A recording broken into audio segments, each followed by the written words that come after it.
Hello students, स्वागत है आपका अपने चैनल फिजिक्स प्लस प्लस में। आज हम बात करेंगे क्लास 12 के टॉपिक इलेक्ट्रोस्टैटिक्स के बेसिक्स के बारे में। आज हम इंट्रोडक्शन वाला पार्ट पढ़ेंगे, तो चलिए स्टार्ट करते हैं।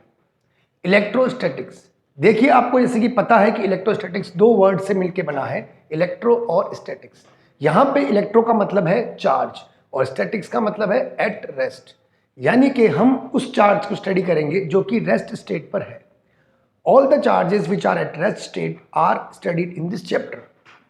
तो जो चार्जेस रेस्ट पे होते हैं उसे हम बोलते हैं इलेक्ट्रोस्टैटिक्स। रेस्ट जो चार्ज होता है वो इलेक्ट्रिक फील्ड प्रोड्यूस करता है। तो इलेक्ट्रोस्टैटिक्स में हम रेस्ट वाले चार्ज, स्टेशनरी चार्ज को स्टडी करेंगे। तो अभी इसके बेसिक पार्ट के बारे में पढ़ते हैं। सबसे पहले देखते हैं कि इलेक्ट्रिक चार्ज होता क्या है।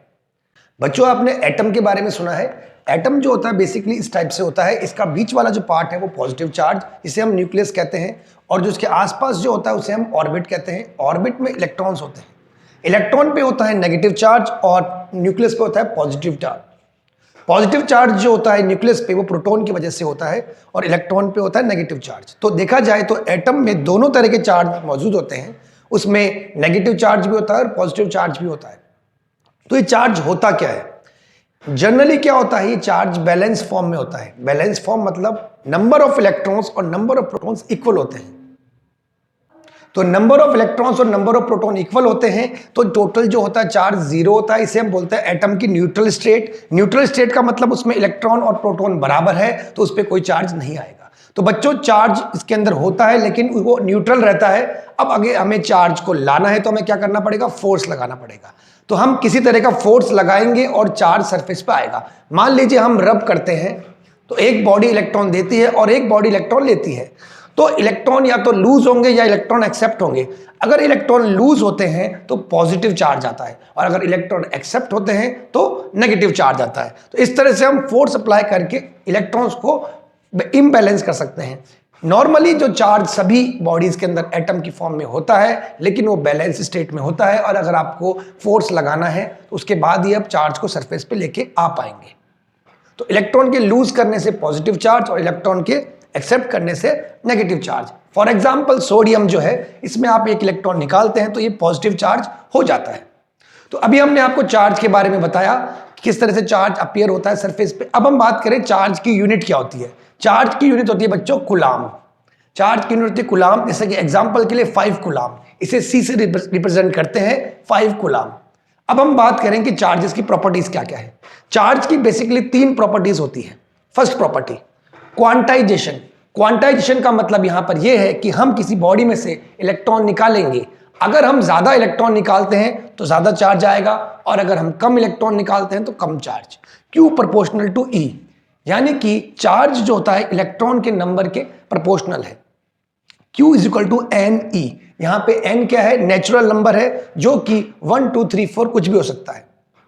एग्जाम्पल देखिए, Q is equal to 2E, यानी कि अगर हमने बॉडी से 2 इलेक्ट्रॉन निकाले तो यहां पे 2E आएगा। अगर हमने 3 इलेक्ट्रॉन निकाले तो 3E 4E 5E so on. और दूसरी प्रॉपर्टी है चार्ज की कंजर्व, यानी कि चार्ज कंजर्व होता है, neither be created nor be destroy. और लास्ट में हम बात करें एल्जेब्रिक सम।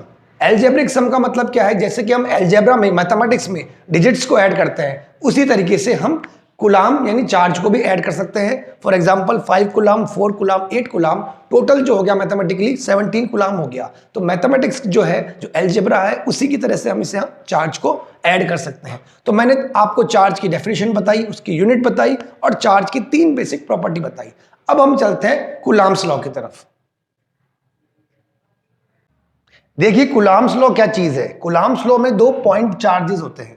पॉइंट चार्जेस मतलब छोटे चार्जेस, और जो चार्जेस होते हैं वो मूव नहीं करते, यानी कि स्टैटिक चार्जेस होते हैं, रुके हुए चार्जेस।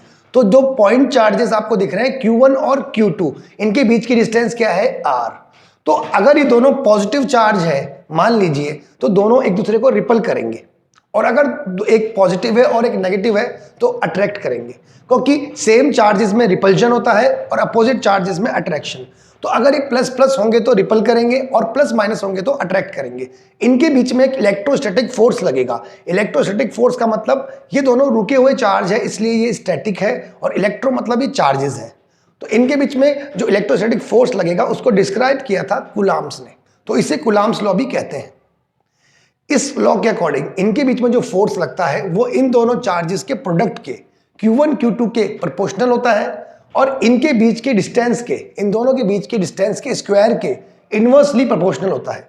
तो इक्वेशन 1 क्या हुई, F proportional to Q1 Q2, F proportional to 1/r²। जब इक्वेशन 1 और 2 को मर्ज करेंगे तो इक्वेशन आएगी F proportional to Q1 Q2/r²। अब हम प्रोपोर्शनल का साइन जब हटाएंगे तो लगेगा कांस्टेंट, यहां पे लगेगा k, तो यहां पे हो गया formula F = k Q1 Q2/r²। यहां पे k एक कांस्टेंट है जिसकी कुछ ना कुछ वैल्यू होगी, तो यहां पे न्यूमेरिकल्स में k की वैल्यू लेंगे 9 × 10⁹ 9 × 10⁹ newton metre square upon coulomb square. उसके बाद k की एक और वैल्यू है 1/4πε0। यहां पे ε0 जो एक साइन है इसका मतलब है परमिटिविटी, और इसकी भी वैल्यू होती है 8.85 × 10⁻12, लेकिन हम न्यूमेरिकल में k की ये वाली वैल्यू काम में लेंगे। तो आज हमने पढ़ा इलेक्ट्रोस्टैटिक्स का इंट्रोडक्शन वाला पार्ट। नेक्स्ट पार्ट आएगा न्यूमेरिकल से related. Hopefully you like the video. Thank you very much.